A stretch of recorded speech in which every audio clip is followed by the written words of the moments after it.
Бир туугандар, караңыздар, Аллах субханаху ва таала «Ва ла тақрабу зина иннаху кана фахишата ва са'a сабила» dedi. Зынага жакындаşпаңыздар dedi. Чындыгында зына фахиша, бузуклук dedi. Ва са'a сабила, эң жаман жол dedi. Аллах субханаху ва таала зына кылбаңыздар dedi. Аллах субханаху ва таала зынага жакындаşпаңыздар dedi. Зына кылбаңыздар деп айткан жок бир туугандар. Зынага жакындаşпаңыздар деген зынанын эшигин ачпаңыздар деген. Зынага бара турган жолдордун бардыгын бууп салыңыздар деген. Шариятыбыз караңыздар, зынаны тыйды, зынага алып бара турган жолдордун бардыгын тыйып салган. Караңыз, Аллах субханаху ва таала Куранда буйруду, айткын ey Мухаммад, аялдарыңа жат эркектен көздөрүн тыйсын dedi. Жана айткын момундарга жат аялдардан көзүн сактасын dedi. Бардык нерсенин башталышы көздөн башталат. Бир туугандар, көз бул ошол зынага койгон биринчи кадам. Көз биринчи кадамбы? Кол ага жардам берет, бут ага барат, жыныстык мүчө аны тастыктап берет. Чүнктүбү? Демек бардыгынын ролу бар. Демек шариятыбыз ушул башталыш болгон эң биринчи эшигини жаап салды. Аялдарга, жат аялдарга эмне кылбагыла деди? Көзүңөр салбагыла деди момун мусулмандарга. Эми бул момундарга кайрылган аят. Бир туугандар, момундарга. Эми ошол жерде бардыгы момун деп ойлойсузбу? Момун эмес бир туугандар. Демек момун эмес адамдар барбы? Сиз ошондой фасык адамдар бар жерге аялдарды, махрамыңыз болгон аялдарды жөнөтүп коюңуз, ал жерде зынага эмне эшик ачып бердиңиз дегендиги. Андан кийин бир туугандар, бул зына ушундай ыплас амал. Бул зына бир туугандар, бир эле ислам үммөтүнө эмес, ислам үммөтүнө чейинки үммөттөрдүн бардыгында арам болгон. Бардыгында арам болгон бир туугандар. Ошондой эле бүгүнкү күндөгү коомчулуктагы бардык үммөттө зына арам бир туугандар.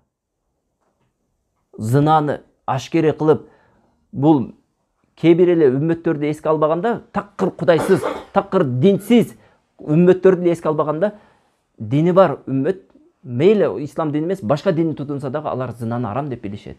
Чүнктүбү? Эми караңыздар, ушул зына бүгүнкү күндө ислам үммөтүнө кирип келди.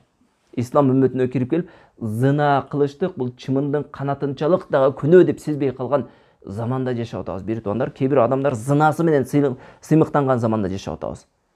Бул жүрөктү оорутаткан, жүрөктү ойта турган маселе. Бир туугандар, зына көйгөн үммөттө бир туугандар Аллах Тааламдын азабы адал болуп калат.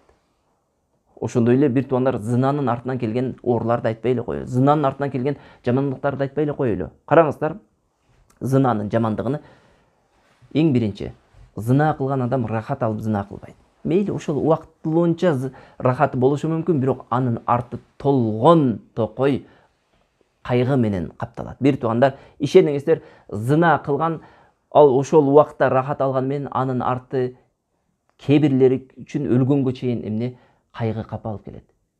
Караңыздар, ошол эле учурда зына кылган адам эмес, зына кылган аял эмес, зына кылган аялдын үй бүлөсүнө дагы ошол зынанын залакасы тиет.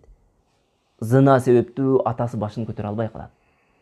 Бир туугандар, караңыздар, нике менен үйлөнүп шарият койгон, негизде шарият койгон талаптарды аткаруу менен үйлөнгөндө сүйүнүп, курсан кылып адамдардын ушу дүйнө жүзүн чакырып жибергиңиз келет. Сыймыктанасыз ошол нерсе менен. Жана сиз духул кылганда, аял кишиңизге жакын кылганда ушунчалык эмне рахат алып, чыныгы рахатты көрөсүз ошол жерде. Эми зына кылып аткан адамчы мүмкүнчүлүк болушунча жашырат. Мүмкүнчүлүк болушунча жашырат. Эң жакын адамдан дагы жашырат. Андан кийин эмне? Ошол зынасы бүткөндөн кийин анын акыбети бала үчүн дагы, кыз үчүн дагы эң жамандык нерсе менен бүтөт. Кыз үчүн айрыкча. Кыз боюнда болот. Нике менен боюнда болгондо бардыгы колдун үстүнө алып жүрөт. Кайненеси дагы, кайнатасы дагы, акелери, үкөлөр бардыгы колдун үстүнө ушул төрөп алсын экен, Аллахым жеңил төрөп алсын деп дуа кылып, бардыгы колдун үстүнө алып жүрөт. Сүйүнөт, ошонун төрөт күнүнө күтөт, төрөт күнүнө күтүп, төрөлгөндө сыймыктанганынан тойлорду өткүзүп жиберет. Кандай сонун нерсе? Бул нике менен болгондо. Эми нике сиз арам зына болгондо мүмкүнчүлүк болушунча жашырган аракет кылат. Кыз боюнда бүтүп кала турган болсо, мүмкүнчүлүк болушунча жашырган аракет кылат. Жашырып, кээ бир адамдар кызыны ошондой зына менен боюнда болуп калганда башка шаарга жөнөтүп жиберет. Ошол жактан төрөп келиш үчүн. Төрөлгөндөн кийин ата дагы, апа дагы, кайнене дагы, кайната дагы нике менен төрөлгөндү ушунчалык сүйүү менен, мейир, мухаббат менен кабыл алат. Ишениңиздер, бир туугандар, энесине караганда кайнете, кайнене жана атасы, апасы ушунчалык сүйүү менен кабыл алат жанагыны. Сүйүнүп кабыл алат. Зына менен төрөлгөндө андай эмес. Зына менен төрөлгөндө туура жаш балада эч кандай күнөө жок. Бирок ошол кылган арамдыгы себептүү жанагы атасы дагы, апасы дагы, кайнене, кайнатасы билген болсо, алар дагы жийиркеничтүү кабыл алат. Ушунчалык жийиркеничтүү кабыл алат, жанагы ушу мүмкүнчүлүк болсо ыргытып жибергисе, жана ыргытып дагы жиберип атат бир туугандар. Туурабы? Канчалаган адамдарды көрүп жүрөбүз, бир туугандар төрөп туруп таштап кетип атат. Себеби эмне десең?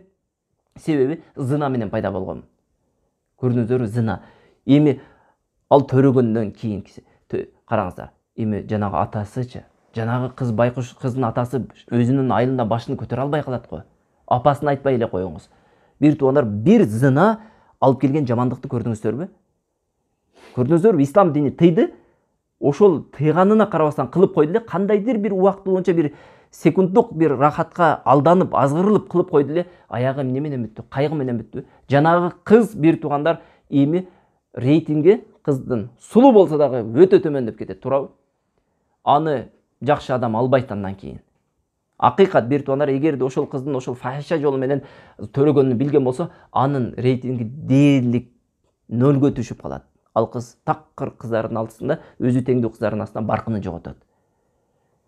Ошондуктан бир туугандар, көрдүңүздөрбү, зынанын жамандыгы. Андан дагы жаман, бир туугандар, бүгүнкү күндө эң жаман нерсе аборт деген нерсе көбөйдү, туурабы? Аборт, караңыздар, 4 айга чейин эгерде дарурат болсо, аял кишинин ден соолугуна зыянын келтирсе, ошондо абортту арам кылган шариятыбыз. Астагфирулла, мубах кылган. Урсат, яжуз. Түшүнүктүбү? Караңыздар, шарты 4 айлыкка чейин эгерде ошо төрөсү аял кишиге зыян жетсе, жана башка шар'ий үзүрлөр боло турган болсо, шариятыбыз уруксат берген. Ошондо да бардык алымдар эмес, кээ бир алымдар, көпчүлүк алымдар. А бирок 4 айдан кийин бардыгы бел иттифак арам дешкен. Түшүнүктүбү? Үзүр, аял киши өлүш коркунучу бар болсо дагы, үйлөнгөн 4 айдан кийин жанагы үйлөп жан киргизгенден кийин өлтүрүш, ал тирүү адамды өлтүрүш менен барабар дейт. Эми бүгүнкү күндө бир туугандар, ишенесиздерби? Балким кээ бириңиздер үчүн бул жомок сыяктуу болушу мүмкүн. Бүгүнкү күндө ушунчалык аборт көбөйдү, бир туугандар. Айрыкча чет өлкөдө жүргөндөр жакшы билет бул нерсени. Чет өлкөдө жүрүп, кээ бир жерде өзүбүздүн карындаштарыбыз, өзүбүздүн эжелерибиз ушунчалык деңгээлде аборттордун эмне кылып атат? Жөн эле жанагы 4 ай эмес, 4 айдан кийин деле, 4 айга чейин деле кадимкидей эмне чымындын канатындай күнөө сезбей туруп абортторду ушунчалык көбөйүп жүрөт. Абортканалардын ачылышы ошол нерседен далалат кылбайбы? Биз айттык эле, банктардын көбүйүүсү, значит, адамдардын ошол нерсеге потребность деп коет, муктаждыгы көп экендигинен далил. Адамдар көп кайрылып атат ошол нерсеге деп. Демек, абортканалардын ачылышы аябай көбөйүп атабы? Демек, билиңиздер, бир туугандар, аборт кылгандар ошончо. Ал аборт кылгандар эгерде нике жолу менен чындап кылган болсо, андай жерге дээрлик барбайт. Муктаждык болгон эмес. Кылымдар бою абортканага муктаж эмес элек го. Туурабы? Же уктук беле, мисалы элестетиңиздер, 2009-жылга чейин ошол биз жашаган чөйрөлөрдө, биз жашаган чөлкөмдөрдө аборткана болду деген уктук беле? Угуп элек. Туура, айтышыңыз мүмкүн ал убакта медицина өнүгө элек деп. Медицина өнүгө элек учурда дагы зынанын башка жолдору менен немелери болгон, ошондой кылып төрөтүп алган. Түшүнүктүбү? Демек, бүгүнкү күндө ушунчалык көбөйүп кеткенибиз биздин өзүбүздүн ушул мусулман ата-энеден төрөлгөн эже карындаштарыбыздын ушунчалык зынага баш оту менен кирип кеткендиги. Бир туугандар, бул нерсенин себептери бар, албетте себептери бар, көп себептер бар. Эң негизги себептери атанын кайгыгерлик мамиле кылуусу. Атанын эң биринчи күнөө атада. Себеби атасы кайдыгер мамиле кылып, ошонун акыретин эмес, ошонун бул дүйнөдө таап аткан акчасын жогору коюп, чет өлкөлөргө махрамсыз жөнөтүп атат. Эң негизги себеп ошол. Андан кийин бир туугандар, ошол жерге макул барса дагы жакшы жерге иштесе болот го, бирок алар эмне кылып атат? Жеңил акчага алданып кетип, тарбиянын жоктугунан бир туугандар, ата-энеси өз убагында туура тарбия бербегенден ошондой арам нерсеге кирип кетип атат. Бир туугандар, сөзүнүн аягында эмне дейбиз? Караңыздар, шар'ий жол менен эгерде жашабай турган болсок, алынын артынан ошончолук эмне проблема артып келе берет. Эгерде жашообуз шарият жолунан четтеп кете турган болсо, анын артынан келген проблема андан дагы көп болот. Ошондуктан бир туугандар, шариятыбызга кайтайлы, динибиз менен жашайлы. Аллах Тааланын буйруган буйруктарды колубуздан келишинче аткарайлы, тыйган нерседен тыйлайлы. Жана айрыкча ушул үй бүлө маселесинде, укук жана милдет маселелеринде жана башка маселелерде шариаттын негизинде эмне кылайлы, амал кылайлы. Аллаху алам. Aqulu qawli hadha astaghfirullah li wa lakum subhanakallahumma wa bihamdik wa nashhadu an la ilaha illa anta wa nastaghfiruka wa natubu ilayk.